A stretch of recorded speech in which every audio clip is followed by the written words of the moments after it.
Hello, I'm Erik Persson. I'm an associate professor of philosophy at Lund University and a researcher at RISE Research Institutes of Sweden in applied ethics.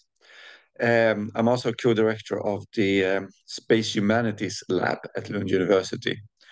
Uh, Astrobiology is about life, more precisely about the origin, evolution, distribution, and future of life on Earth and in the universe. So, what is this thing called life? Well, we are not totally sure. This may seem pretty odd, and it may even come as a surprise to some. Considering how important the concept of life is in all kinds of situations, and considering how much ink and paper has been used through the ages, writing about life and living entities and the importance of life and of living in biology, in the humanities, in the social sciences, obviously in medical science, in law, and of course in fiction, poetry, and the news. So, considering this, the least one should be able to expect is that everyone who talks about, sings about, study, or work to save and protect life is that they know what they're talking about, right? At the very least, one should be able to expect this from astrobiology, given the definition of astrobiology that I stated above. Well, luckily, it's not as bad as it sounds. The lack of a definition does not mean that we are totally in the dark about what life is. In most cases, it's not really a problem.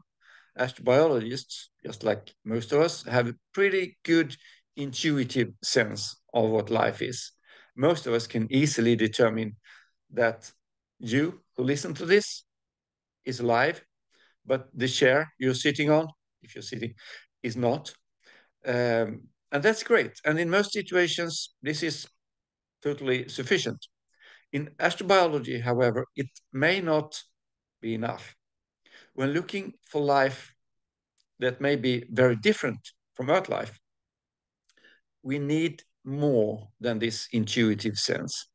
And when describing the origin of life and understanding when life started and what the context should be for life to start, we need to be able to identify the border between chemistry and life and so on.